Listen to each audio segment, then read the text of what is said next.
আসসালামু আলাইকুম। আমি Habiba Nasrin, milestone school and কলেজের বাংলা বিষয়ের সহকারী শিক্ষিকা। গতানুগতিক দিনগুলোর মতোই আজকে তোমাদের সামনে আবার হাজির হয়েছি বাংলার একটা গুরুত্বপূর্ণ বিষয় নিয়ে। আশা করছি সবাই অনেক ভালো আছো, আর ভালো না থাকার কোনো কারণ নেই। কিছুদিনের মধ্যেই চলে গেল আমাদের মধ্যে থেকে সেই উৎসব মুখর একটা দিন, ঈদ উল ফিতর। হ্যাঁ, আমি জানি যদিও করোনার বিপর্যয়ের সময়ে এই ঈদের আনন্দটা আমরা গতানুগতিক সময়ের মতো এত ভালোভাবে উদযাপন করতে পারিনি, কিন্তু তারপরও আনন্দ তার এমন নয় যে সেটা শুধু ঘরের বাইরেই অবস্থান করছে, ঘরের মধ্যে নয়। আনন্দ আসলে সব সময় সব জায়গায় বিরাজমান, শুধুমাত্র আমাদেরকে সেটা খুঁজে নিতে হয়। তো আমি আশা করছি আমার সকল শিক্ষার্থীরা তারা তাদের এই আনন্দকে ঘরের মধ্যে থেকেই খুঁজে নিয়েছিল। আজকের বিষয়ে আমরা আলোচনা করব, বা আমি আজকের বিষয়ের নামটা তোমাদেরকে বলবো, কিন্তু তার আগে এই যে আমি এতগুলো বাংলা ভাষায় কথা বলে আসলাম, তোমাদের কেমন লাগলো? মনে হলো তো যে বাংলা আসলে এমন একটা ভাষা যার মধ্যে দিয়ে আমরা আমাদের মনের সব কথাগুলোকে খুব ভালোভাবে প্রকাশ করতে পারি। কিন্তু তোমাদের কখনো মনে হয়নি যে এই যে এত সুন্দর একটা ভাষা, এই ভাষাটা আসলে কোথা থেকে আসলো? কোনো কিছু তার একদিনে চলে আসে না। এমন তো আর নয় যে বাংলা ভাষা একদিনে আমাদের মধ্যে হাজির হয়ে গেছে। আসলে তা না। এই বাংলা ভাষার জন্ম নিয়ে রয়েছে অনেক ইতিহাস। মানুষের মতো জন্ম হয় না বাংলা ভাষায়, বা কোনো ভাষারই জন্ম মানুষের মতো নয়। তাহলে এই জন্মের ইতিহাসটা কেমন হতে পারে, কতখানি চমকপ্রদ হতে পারে আমরা যদি বাংলা ভাষার জন্মকথা না পড়ে থাকি? ডক্টর হুমায়ুন আজাদের এই বাংলা ভাষার জন্মকথার ইতিহাস সম্পর্কে আমরা যদি না জেনে থাকি, তাহলে আমরা কখনোই বুঝতে পারবো না আসলে বাংলা ভাষার জন্মের ইতিহাসটা কতটা মধুর। আমরা জানি যে প্রতিনিয়ত সৃষ্টি হচ্ছে নতুন কোনো শব্দের, নতুন কোনো ভাষার। দেখা যায় কোনো একটি ভাষা সেটি মানুষের ব্যবহারের ফলে দিন দিন পরিবর্তন ঘটে। এটা হতে পারে পরিবর্তনটা খুব দ্রুত, হতে পারে পরিবর্তনটা খুব ধীরগতিশীল। যেভাবেই হোক না কেন, হাজার বছরের ব্যবধানে এই ভাষা কিন্তু ঠিকই পরিবর্তন হয়ে যায়। আজকে আমি তোমাদের বাংলা ভাষার এই জন্মের কথা রূপকথার মতো গল্প আকারে শোনাবো, কিন্তু তার আগে আমাদের এই বাংলা ভাষার জন্মকথা ডক্টর হুমায়ুন আজাদকে নিয়ে না কিছু কথা বলে নিতে হবে অবশ্যই। ডক্টর হুমায়ুন আজাদ তিনি 1947 খ্রিস্টাব্দে জন্মগ্রহণ করেন। এরপর তার লেখনী ছিল অনেক বেশি ইনফরমেটিভ। তিনি তার প্রত্যেকটি লেখনী এত বেশি ইনফরমেটিভ করেছেন, মানে এত বেশি তথ্যবহুল করেছেন, যে তার লেখনীর প্রত্যেকটা বাক্য আমাদের জন্য অনেক বেশি গুরুত্বপূর্ণ। তিনি তার প্রত্যেকটা বাক্যের মধ্যে দিয়ে আমাদের কাছে কোনো না কোনো তথ্য প্রকাশ করেছেন। তার লেখনের মধ্যে অনেক বিখ্যাত গবেষণা গ্রন্থ হচ্ছে শামসুর রাহমান, নিঃসঙ্গ শেরপা। এরপর বলা যায় কিশোর উপযোগী গ্রন্থ বা কিশোর পাঠকদের তিনি যেগুলো গ্রন্থ লিখেছিলেন, তার মধ্যে অনেক বিখ্যাত দুটি গ্রন্থ হচ্ছে লালনের দীপাবলি এবং কত নদী সরোবর। তোমাদেরকে মনে রাখতে হবে, এটা খুব গুরুত্বপূর্ণ একটা এমসিকিউ আসে, যে এই যে জ্বলন্ত প্রতিভা ডক্টর হুমায়ুন আজাদ, তিনি 2004 সালে জার্মানির মিউনিক শহরে মৃত্যুবরণ করেন। আবার বলে দিচ্ছি, তিনি 2004 সালে জার্মানির মিউনিক শহরে মৃত্যুবরণ করেন। কিশোর পাঠকদের জন্য লেখা কত নদী সরোবর বা বাংলা ভাষার জীবনী গ্রন্থ থেকে বাংলা ভাষার জন্মকথা প্রবন্ধটি সংকলিত হয়েছে। ভাষার ধর্মে বদলে যাওয়া। হাজার বছরের ব্যবধানে এই ভাষাগুলোর পরিবর্তন ঘটে। আজ থেকে 100 বছর আগেও বাংলা ভাষার ইতিহাস সম্পর্কে, বাংলা ভাষার জন্মকথা সম্পর্কে কারো কোনো স্পষ্ট ধারণা ছিল না। কিন্তু তার মানে এই না যে বাংলা ভাষার জন্ম নিয়ে 100 বছর আগে কোনো গবেষণা হয়নি, বা কেউ বাংলা ভাষার জন্মের কাহিনীকে তুলে ধরতে চান না। তখন একদল লোক মনে করত যে আসলে বাংলা ভাষায় সংস্কৃত ভাষায় কিছু শব্দ ব্যবহৃত হয় বলে হয়তো বা সংস্কৃত ভাষা থেকেই বাংলা ভাষার আবির্ভাব ঘটেছে। তাদের ধারণা ছিল যে বাংলা ভাষায় সংস্কৃতের একটি দুষ্টুমি। এখানে দুষ্টুমি বলার কারণ কি? তোমাদের জন্য অনেক গুরুত্বপূর্ণ একটা অনুধাবনমূলক প্রশ্ন হচ্ছে বাংলা সংস্কৃতের দুষ্টুমি ব্যাখ্যা করো, বা কেন বাংলাকে সংস্কৃতের দুষ্টুমি বলা হয়েছে। সাধারণত মনে করা হয় যে সন্তান তার মায়ের কাছ থেকে অনেক বেশি ক্যারেক্টারিস্টিকগুলোকে বেয়ার করে। এখন যেহেতু বলা হয়েছে বাংলা সংস্কৃতের মেয়ে, তাহলে সংস্কৃতের যে নিয়ম কানুন রীতিগুলো রয়েছে অবশ্যই তার নিয়ম কানুন বা রীতির সাথে বাংলা ভাষার নিয়ম কানুন রীতির কিছু সিমিলারিটি থাকার কথা। কিন্তু দেখা যায় কি যে বাংলার সাথে সংস্কৃত ভাষায় এর যে নিয়ম কানুনের সিমিলারিটি অনেক কম। তো এর জন্য বলা হয়েছে যে আসলে এই বাংলা ভাষাতে সংস্কৃতের দুষ্টু মেয়ে ছিল। কিন্তু পরবর্তীতে 19 শতকে এসে আরেক দল লোক মনে করেন যে না, সংস্কৃতের সাথে বাংলা ভাষার সম্পর্কটা অনেক দূরের। আসলে সংস্কৃত থেকে বাংলা ভাষার উৎপত্তি হয়নি, বাংলা ভাষার উৎপত্তি হয়েছে প্রাকৃত ভাষা থেকে। এখন হঠাৎ করে এই প্রাকৃত ভাষা কোথা থেকে আসলো সে সম্পর্কে আমি তোমাদেরকে বলব। ওই সময়ে মানে 19 শতকের ওই সময়ে বাংলা ভাষায় সংস্কৃত ভাষার ব্যবহার নিয়ে এক ধরনের মতবিরোধ তৈরি হয়। তারা বলে যে না, অবশ্যই প্রাকৃত ভাষা থেকে বাংলা ভাষার সৃষ্টি হয়েছে। এর কারণ হিসেবে তারা উল্লেখ করেছেন যে একটা সময় বাংলা ভাষার মধ্যে দু ধরনের ভাষা প্রচলিত ছিল। আচ্ছা সরি, বাংলা ভাষা না, মানে দু ধরনের ভাষা প্রচলিত ছিল। দেখা যেত কি সমাজের উচ্চ স্তরের যে মানুষগুলো ছিল তাদের লেখার ভাষা হিসেবে ব্যবহার করা হতো সংস্কৃত ভাষা, আর সাধারণ মানুষের কথ্য ভাষা হিসেবে মানুষ মুখে বলতো, এই মুখের ভাষা হিসেবে ব্যবহার করা হতো প্রাকৃত ভাষা। তো তোমাদের মনে করার জন্য বা তোমাদের মনে রাখার জন্য আমি আবার বলে দিচ্ছি যে মানুষের মুখের ভাষার হিসেবে ব্যবহৃত হতো প্রাকৃত ভাষা। আমরা যে কথাগুলো বলছি এখন, বা আমরা যে কথাগুলো আগে বলে আসতাম, এই যে কথার পরিবর্তনগুলো এগুলো কিন্তু মানুষের মুখে মুখেই হয়। আমি একটা কথা বলছি, যেমন এক সময় গ্রামে দেখা যেত রিক্সাকে মানুষ বলতো রিস্কা, রিক্সাকে বলা হতো রিস্কা, স্কুলকে বলা হতো স্কুল। এই যে ভাষার পরিবর্তনগুলো, শব্দের পরিবর্তনগুলো আমি যখন লিখবো তখন কিন্তু সেই শব্দের কোনো পরিবর্তন ঘটবে না। এই শব্দের পরিবর্তন তখনই ঘটবে যখন আমি এই শব্দগুলো মুখে মুখে বলা শুরু করব। আমি একভাবে বলবো, সেই শব্দটাকে তুমি আবার আরেকভাবে বলবে। এইভাবে মানুষ এক এক সময় এক একভাবে এই শব্দগুলোকে ব্যবহার করতে করতে এই ভাষাগুলো বা শব্দগুলোর পরিবর্তন ঘটায়।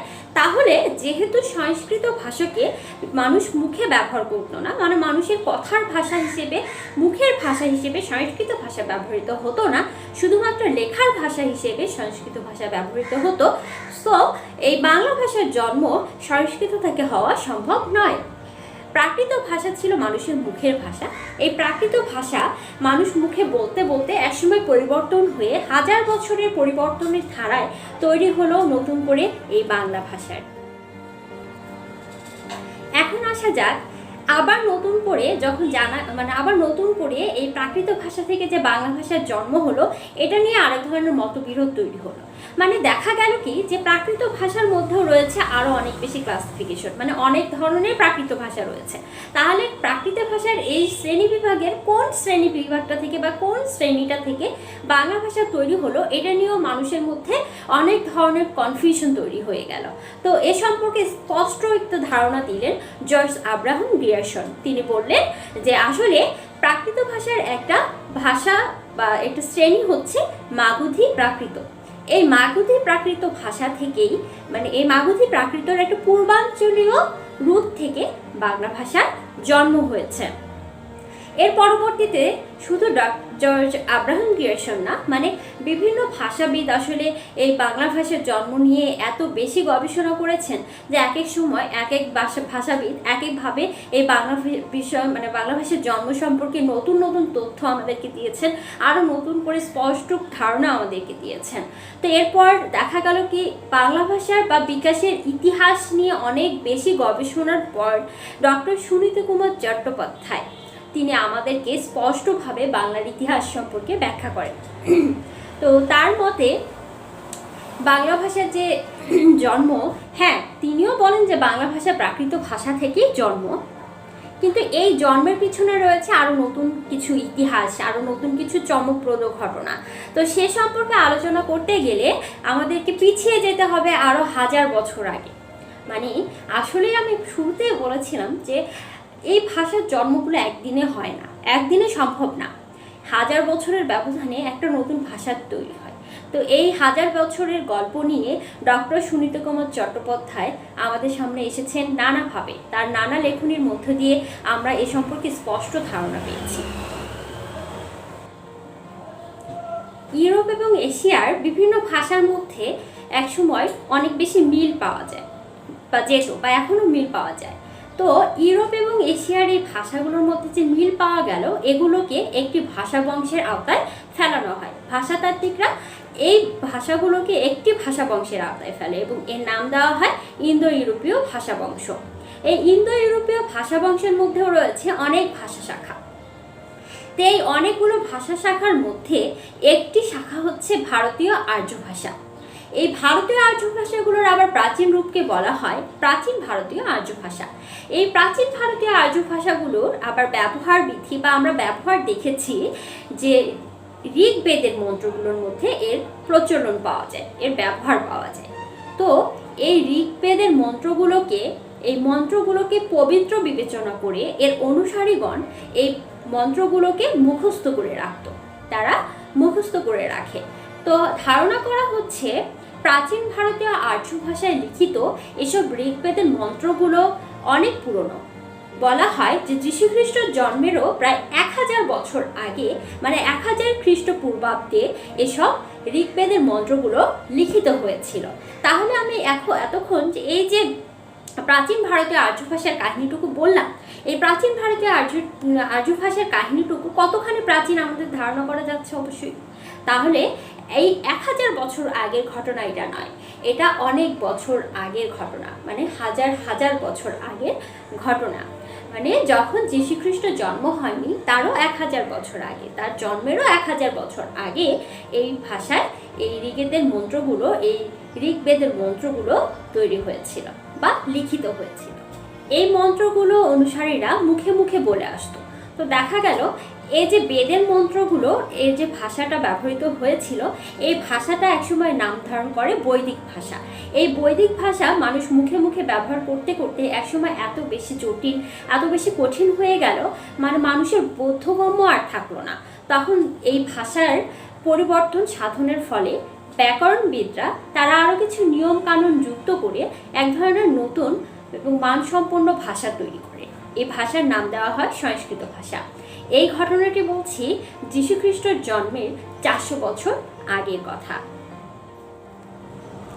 যীশুখ্রিস্টের জন্মের আগেই এই ভাষাগুলোর মধ্যে, মানে ভারতীয় আর্য ভাষার মধ্যে 3টি স্তর দেখা যায়। এই স্তরগুলোকে আবার বিভিন্ন সময় সাপেক্ষে, মানে সময়ের উপরে ডিপেন্ড করে বিভক্ত করা হয়েছে, স্তরগুলো ভাগ করা হয়েছে। তো প্রথম যে স্তরটি রয়েছে সেটাকে বলা হচ্ছে বৈদিক সংস্কৃত, যেটা কিনা 1200 অব্দ থেকে শুরু করে, মানে এটা খ্রিস্টপূর্বের কথা আমি বলছি, খ্রিস্টপূর্ব 1200 অব্দ থেকে শুরু করে 800 অব্দ পর্যন্ত এটা চলেছিল। এরপরে দ্বিতীয় যে স্তরটি রয়েছে সেটিকে বলা হচ্ছে সংস্কৃত, যা কিনা ধারণা করা হচ্ছে যে খ্রিস্টপূর্ব 800 অব্দ থেকে খ্রিস্টপূর্ব 400 অব্দ পর্যন্ত এর প্রচলন হয়েছিল। তো আমি দুটো স্তরের কথা বলেছি। তো এখন বৈদিক সংস্কৃত এবং সংস্কৃত, এই দুটো যে স্তর রয়েছে, এই দুটো স্তরকে একত্রে বলা হচ্ছে প্রাচীন ভারতীয় আর্য ভাষা। এই দুটোকে একত্রে বলা হচ্ছে প্রাচীন ভারতীয় আর্য ভাষা। এরপর লাস্ট যে স্তরটি রয়েছে বা তৃতীয় যে স্তরটি রয়েছে সেটা হচ্ছে প্রাকৃত। এই প্রাকৃত ভাষাকে বলা হচ্ছে মধ্য ভারতীয় আর্য ভাষা। এই প্রাকৃত ভাষাকে বলা হচ্ছে মধ্য ভারতীয় আর্য ভাষা। এই মধ্য ভারতীয় আর্য ভাষা বা প্রাকৃত ভাষার প্রচলন ছিল খ্রিস্টপূর্ব 450 থেকে 50 অব্দ থেকে খ্রিস্ট পরবর্তী, মানে খ্রিস্টাব্দ হচ্ছে 1000 খ্রিস্টাব্দ পর্যন্ত এর প্রচলন ছিল। তো আমরা দেখলাম যে আসলে যীশুখ্রিস্টের জন্মের আগে যে 3টে স্তর ছিল, এই স্তরগুলো 3টির মধ্যে প্রথম দুটিকে একটা ভাষায় হিসেবে ব্যবহার করা হচ্ছে, একটা নাম দেওয়া হয়েছে যেটাকে বলা হচ্ছে যে প্রাচীন ভারতীয় আর্য ভাষা, এবং শেষের যে স্তরটি রয়েছে 3 নম্বর যে স্তরটি রয়েছে সেটা প্রাকৃত ভাষা, যেটার আরেকটা নাম দেওয়া হয়েছে এটা হচ্ছে মধ্য ভারতীয় আর্য ভাষা। তো এখানে ডক্টর সুনীতিকুমার চট্টোপাধ্যায় আমাদেরকে একটু চোখে আঙুল দিয়ে স্পষ্টভাবে দেখিয়েছেন যে প্রাকৃত ভাষা থেকে, মানে মধ্য ভারতীয় এই আর্য ভাষা থেকে এই যে বাংলা ভাষা তৈরি হয়েছে, এখানে ছোট্ট ঘটনা আমি এইটুকু ইতিহাস বলার জন্য কয়েক হাজার বছর আগে চলে গিয়েছিলাম, যেখানে কিভাবে সংস্কৃত ভাষা তৈরি হলো, কিভাবে এই সংস্কৃত ভাষার আগে ছিল বৈদিক ভাষা, সেই ভাষাটি তৈরি হলো, তারপর কিভাবে শেষ স্টেপে এসে বৈদিক ভাষার পরে সংস্কৃত ভাষা এবং প্রাকৃত ভাষার তৈরি হলো। এই ঘটনাগুলো আমি তোমাদেরকে বললাম। এখন ছোট্ট করে বলে নেই যে এই প্রাকৃত ভাষার আবার কয়েকটা স্তর রয়েছে, কয়েকটা স্টেপ রয়েছে। এই ভাষাগুলোর শেষ যে ভাষাটি রয়েছে সেটাকে বলা হচ্ছে অপভ্রংশ। অপভ্রংশ শব্দটার অর্থ হচ্ছে যা প্রায় বিকৃত হয়ে গেছে, মানে ভেঙে গেছে, যা প্রায় ভেঙে গেছে বা বিকৃত হয়ে গেছে। এই অপভ্রংশ ভাষাটি হচ্ছে প্রাকৃত ভাষারই একটি সর্বশেষ স্তর। ডক্টর সুনীত কুমার চট্টোপাধ্যায় মনে করেন যে পূর্ব মাগধী অপভ্রংশ থেকে, মানে এই অপভ্রংশ প্রাকৃতের যে শেষ স্তর বা শেষ যে অংশ সেটা হচ্ছে অপভ্রংশ। এই অপভ্রংশের আবার পূর্ব মাগধী অপভ্রংশ থেকে বাংলা ভাষার জন্ম হয়েছে। তার ধারণা যে এই পূর্ব মাগধী অপভ্রংশ থেকে শুধু বাংলা না, আসামি এবং উড়িয়া দুটি ভাষারই তৈরি। এই জন্য বাংলা ভাষার সাথে আসামি উড়িয়া ভাষার সম্পর্কটা এত নিবিড়, এত ঘনিষ্ঠ, বা আমাদের কথাগুলোর মধ্যে অনেকটা মিল খুঁজে পাওয়া যায়। তাহলে এতখানি যে ঘটনাগুলো আছে, এতগুলো ঘটনার আলোকে আমরা কিন্তু ঠিকই বুঝতে পারছি যে আসলে বাংলা ভাষাটা একদিনে তৈরি হওয়া সম্ভব না। ভাষার জন্ম একদিনে হয় না। এই ভাষা বিভিন্ন সময় বিভিন্ন ইতিহাস করে অনেক উত্থান পতন, অনেক পরিবর্তনের মধ্যে দিয়ে নতুনত্বতা লাভ করে। ভাষাতাত্ত্বিকগণ বিভিন্ন সময়ে এই বাংলা ভাষার জন্ম নিয়ে বিভিন্ন কথা বলেছেন। তার মধ্যে সর্বাধিক গ্রহণযোগ্য হচ্ছে ডক্টর সুনীত কুমার চট্টোপাধ্যায়ের এই মন্তব্যটি, বা তার এই বলাটা, তার এই স্পষ্ট ধারণার উপরে ডিপেন্ড করেই আমরা এখনও বাংলার ইতিহাস নিয়ে এগিয়ে চলছি। কিন্তু এই ইতিহাস যদিও আমাদের বিশ্বাসযোগ্য ইতিহাস, কিন্তু তারপরও ডক্টর মোহাম্মদ শহীদুল্লাহ এই ভাষা সম্পর্কে একটুখানি আপত্তি প্রকাশ করেছেন। তিনি বলেছেন যে বাংলা ভাষার উৎপত্তি নিয়ে তিনি একটু ভিন্নমত প্রকাশ করেছেন। তার মতে হচ্ছে প্রাকৃতের আরেকটা অংশ বা আরেকটা নাম হচ্ছে গৌরী প্রাকৃত। তার মতে গৌরী প্রাকৃত থেকে বাংলা ভাষার উদ্ভব হয়েছে। আচ্ছা, তোমরা কিন্তু এতক্ষণ ধরে বাংলা ভাষার জন্মের যে ইতিহাস সে সম্পর্কে জানলে। যদি তোমরা বাংলা ভাষার জন্মকথা প্রবন্ধটি মুখস্থ করতে যাও, চিন্তা করো যে না আমি মুখস্থ করেই এটা থেকে ভালো কিছু করব, হ্যাঁ হয়তো বা তোমরা অনেক সময় এমসিকিউ বা প্রশ্নের উত্তরগুলো মুখস্থ করে দিতে পারবে, কিন্তু বাংলা ভাষার জন্মকথার যে আসল সত্যতা, যে ধারাবাহিকতা, এগুলো যদি তোমরা ধারাবাহিকতাগুলো স্টেপ বাই স্টেপ নিজের মধ্যে আত্মস্থ করতে পারো, নিজের মধ্যে গল্প আকারে মনে রাখতে পারো, তাহলে কখনোই কোনো জায়গায় গিয়ে তোমরা ঠেকবে না। আসলে আমাদের মাতৃভাষা বাংলা, আমাদের প্রাণের ভাষা বাংলা। এই প্রাণের ভাষার ইতিহাস সম্পর্কে জানাটা আমাদের কর্তব্য। তোমাদের আজকের বাড়ির কাজ থাকবে বাংলা ভাষার জন্মকথা প্রবন্ধটি থেকে শর্ট কোশ্চেন লিখবে তোমরা 20টি। ঠিক আছে? বাংলা ভাষার জন্মকথা প্রবন্ধটা থেকে তোমাদের অনেক ইম্পর্টেন্ট এমসিকিউ আসার সম্ভাবনা আছে, অনেক ইম্পর্টেন্ট তোমাদের জন্য। এখান থেকে তোমরা ভালো করে যে বিভিন্ন সময়ে ভাষাতাত্ত্বিকরা, ভাষাবিদরা বাংলা ভাষার জন্মকথা নিয়ে বা বাংলা ভাষার জন্ম নিয়ে যে মতবাদগুলো প্রকাশ করেছে, সেই মতবাদগুলো সম্পর্কে একটা ক্লিয়ার সেন্স রাখবে। আর হচ্ছে ভাষার বিভিন্ন স্তরগুলো সম্পর্কে জানবে, এই কোন সময়ে কোন স্তরটা, কত সময় থেকে কত সময়ে কোন ভাষার কোন স্তর, এগুলো খুব ভালো একটা ক্লিয়ার সেন্স তোমাদের মধ্যে রাখতে হবে। তা আজকে এই পর্যন্তই। আমার ধারণা তোমরা খুব ভালোভাবে বাংলা ভাষার জন্মকথাটা সম্পর্কে জানতে পারলে। আজকে পুরো ক্লাসটা গল্প আকারে গেল, আর অন্য কিছু না। আমি কিন্তু তোমাদেরকে বই দেখাইনি, আমি কিন্তু তোমাদেরকে ভারী কোনো ইনফরমেশন দিইনি। আই থিঙ্ক আমি তোমাদেরকে একটা সুন্দর ছোট্ট একটা গল্প, একজনের জন্ম কিভাবে হয়েছে, একটা ভাষার জন্ম কিভাবে হয়েছে, সেই ভাষাটা কত সুন্দরভাবে ধারাবাহিকতা, কত সুন্দর পরিবর্তনের মধ্যে দিয়ে নতুন রূপ লাভ করেছে, সে সম্পর্কে আমি তোমাদেরকে একটা ধারণা দেওয়ার চেষ্টা করেছি। আই থিঙ্ক তোমরা খুব ভালোভাবে এই গল্পটাকে মনে রাখার চেষ্টা করবে। তো গল্প আকারে মনে রাখলেই দেখবা যে পুরোটা তোমাদের মধ্যে আত্মস্থ হয়ে গেছে। আজকে এই পর্যন্তই, আজ আর নয়। পরবর্তী ক্লাসে আমরা বাংলা ভাষার জন্মকথার বিভিন্ন গুরুত্বপূর্ণ অনুধাবনমূলক প্রশ্ন এবং সৃজনশীল প্রশ্ন সম্পর্কে আলোচনা করব। এর মধ্যে তোমরা এই সম্পর্কে ভালো করে দেখো, যদি কোনো প্রবলেম থাকে তাহলে তোমরা বইয়ের সাথে মিলিয়ে পড়ো, দেখবা প্রবলেমগুলো সলভ হয়ে যাবে। আমি বইয়ের প্রত্যেকটা লাইন তোমাদেরকে বলে দিয়েছি, আমি বইয়ের প্রত্যেকটা ইনফরমেশন তোমাদের সামনে ক্লিয়ার করে দিয়েছি। আই থিঙ্ক কোনো প্রবলেম হবে না। তো এর পরবর্তী ক্লাসে আমরা এই সৃজনশীল প্রশ্ন এবং এর অনুধাবনমূলক প্রশ্নগুলো নিয়ে আলোচনা করবো। সে পর্যন্ত ভালো থেকো, সুস্থ থেকো।